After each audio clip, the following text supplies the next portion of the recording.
Have you ever sat down to create something, a painting, a story, a design, maybe even a business idea, and felt completely stuck? You're staring at a blank canvas, a blinking cursor, or a half-formed thought, and nothing comes. It's like the spark you're chasing just won't ignite. You tell yourself, come on, you should be better than this by now. You should have ideas flowing, inspiration pouring out. But the harder you try, the more it slips away. That moment, that frustration, it's so familiar to anyone who's ever tried to create. And if you're feeling that right now, I want you to know you're not blocked. You're not broken. You're just believing the wrong things about creativity. Let me paint a picture. Imagine you're sitting there, ready to create something amazing. You've got your coffee, your notebook, your camera, or whatever tool you love. But instead of ideas, all you hear is that little voice in your head whispering, "This needs to be good. This needs to be original. This needs to impress." And just like that, you freeze. You're not creating anymore. You're performing. You're standing in front of creativity with your arms crossed, demanding it to dance. But creativity doesn't work that way. It's not a machine you can force into motion. It's more like a river, and right now you're building a dam without even realizing it. Here's the truth, and I want you to stay with me because this could change everything. Trying too hard to be creative is the very thing that's blocking you. The pressure to be inspired, to produce something shiny and perfect, is choking the flow. Carl Jung, the Swiss psychiatrist who dove deep into the human psyche, once said, "Until you make the unconscious conscious, it will direct your life and you will call it fate." This isn't just about therapy, it's about creativity. Jung believed that true creativity comes from becoming whole, from embracing all parts of yourself, not just the polished ones. It's not a golden beam of light from the heavens, clean and pure. It's raw, messy, sometimes painful, and deeply human. We've built this myth that creativity has to be good, positive, worthy. We think it's supposed to look like a viral video, a best-selling novel, or a flawless painting. But what if that myth is why so many of us feel stuck? What if the key to unlocking your creativity is letting go of the idea that it has to be perfect? Jung had this radical concept called the shadow, the parts of ourselves we hide, like sadness, fear, or insecurity. He believed that integrating these parts isn't just healing, it's the heart of creative liberation. When you let your whole self show up, not just the parts you think are good enough, something shifts. The block starts to dissolve. In this video, we're going to explore how to create without forcing it. We'll dive into why your messy emotions, grief, fear, even boredom, are actually portals to your most profound ideas. We'll debunk the myth that you need to invent something totally new and show you how creativity is really about rearranging what's already around you. And we'll talk about how understanding what people truly crave can spark ideas that resonate deeply, whether you're making art, building a business, or telling a story. But we're not rushing to solutions yet. The problem you're feeling, that heaviness, that stuckness, it's sacred. It's where we begin.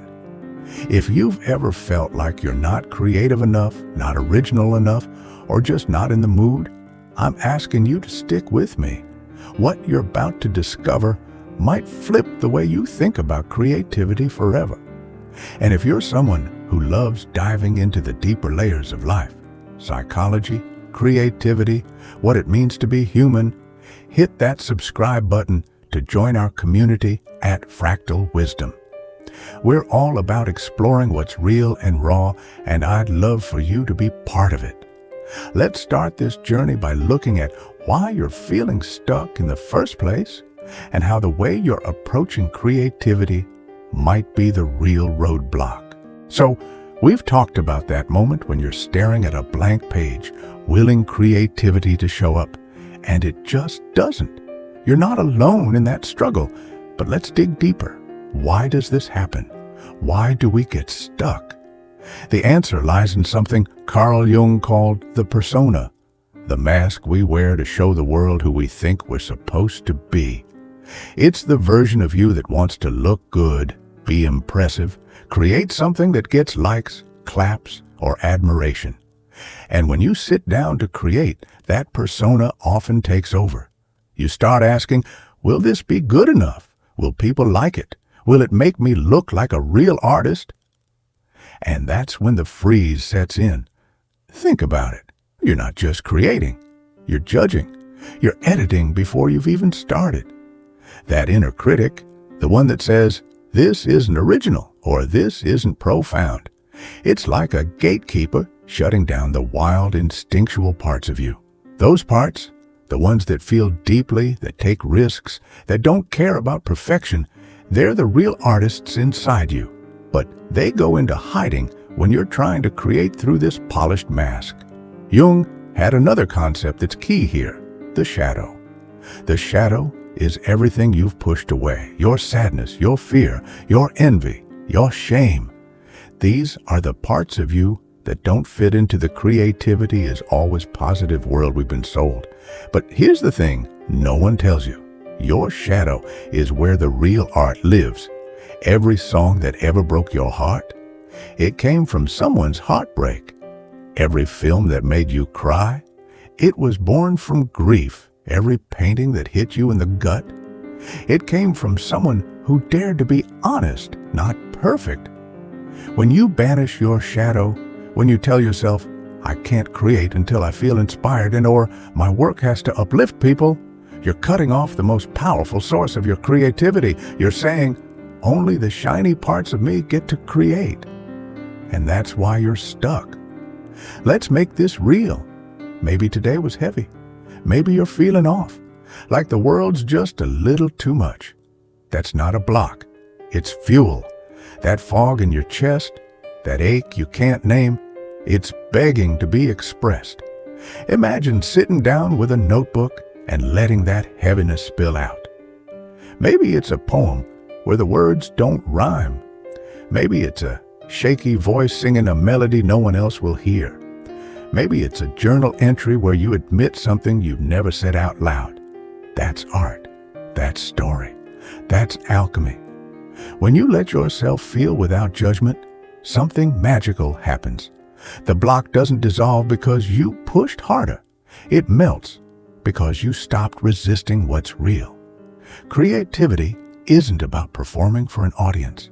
It's about communing with yourself. And when you create from that place not to be seen but to be felt, the work becomes something sacred. You don't need to make it beautiful. You just need to make it. This idea of creating from your whole self, shadow and all, isn't just about feeling better. It's about unlocking a kind of creativity that's powerful because it's honest. And it leads us to another myth we need to break. The idea that to be creative, you have to be original. That pressure to invent something no one's ever seen before, it's another trap. In the next part, we're going to explore why you don't need to create from nothing and how the world around you is already bursting with ideas, waiting for you to rearrange them in your own unique way. Let's keep going. All right, we've talked about how trying to create through a perfect persona and ignoring your shadow can block your flow. But there's another myth that's just as damaging.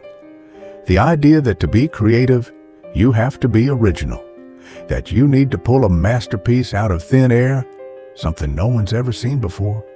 If you've ever felt like you're not a real creative because your ideas don't feel groundbreaking, I want you to pause, because this belief is doing more harm than almost anything else. Let's get something straight.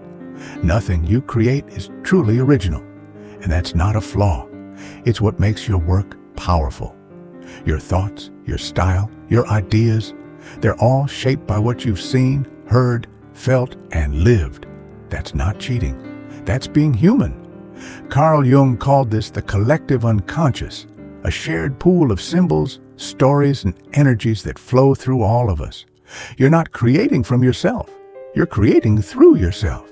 You're a channel, a filter, a unique lens for the world, and creativity is about taking what's already around you and rearranging it in a way that feels like you. Look around you right now. That coffee cup on your desk, the weird conversation you overheard at the cafe, the old photo on your wall. Mix them with a news story you read, a TikTok trend you love, or a memory that keeps nagging at you. That's creativity. It's not about making something from nothing. It's about seeing everything as a building block. Apple didn't invent computers. They redesigned them. Instagram didn't invent photography. It made sharing it effortless. Shakespeare didn't invent love stories. He told them like no one else. You don't need to wait for a bolt of inspiration. You just need to start playing with what's already here. Jung called this process individuation, becoming a whole, integrated self, by accepting that you're part of the world and the world is part of you.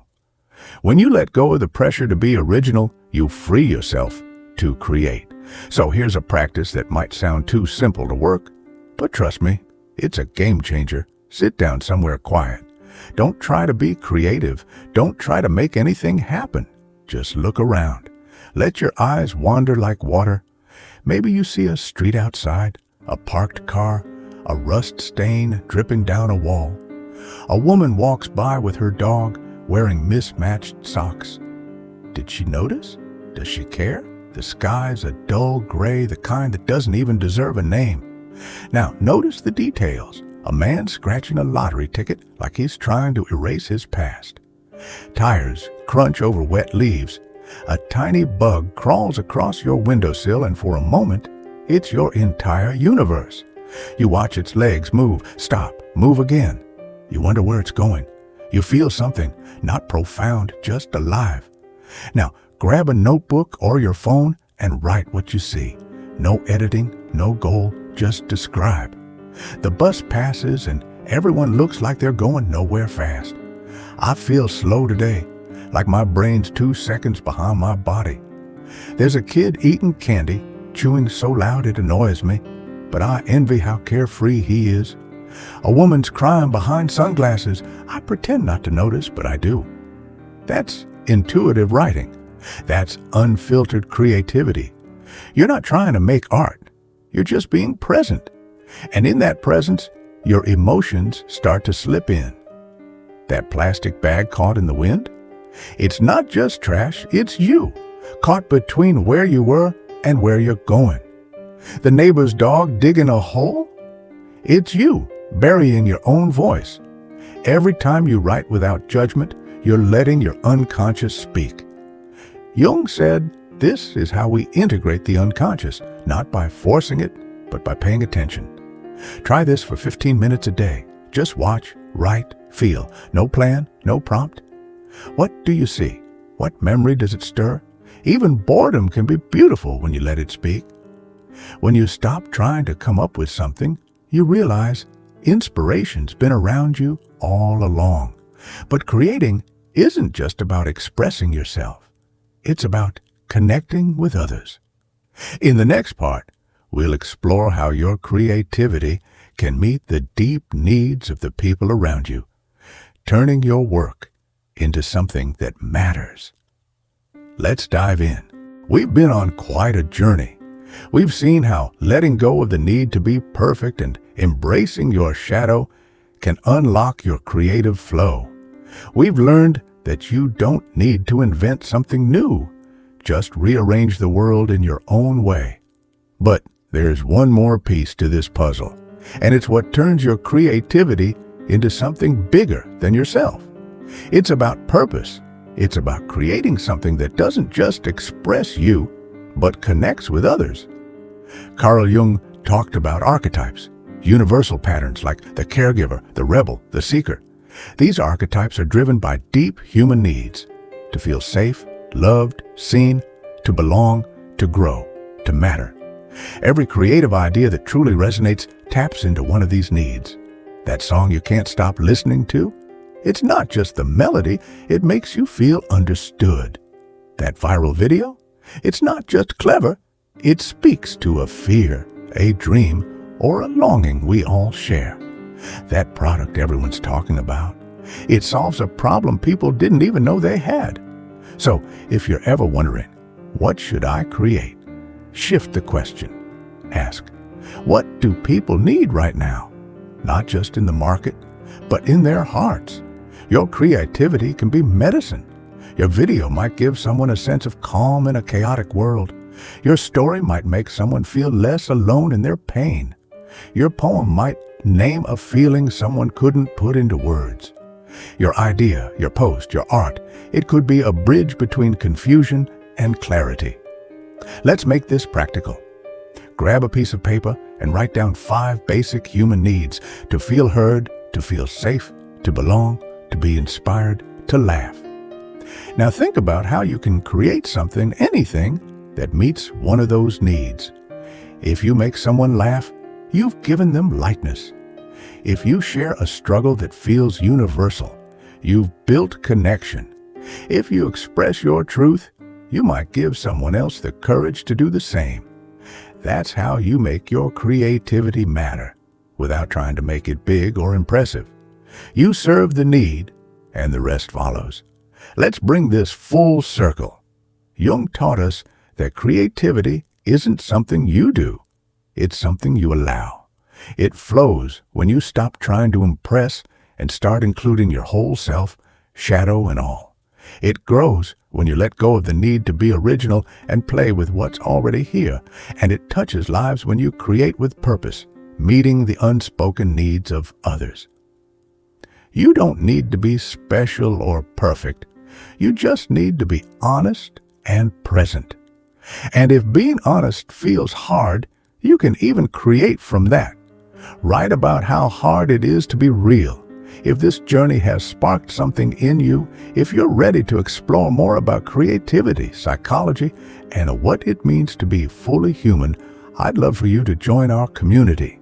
Hit that subscribe button to Fractal Wisdom, where we dive into ideas that are raw, real, and grounded. And if you've stayed with me this far, thank you.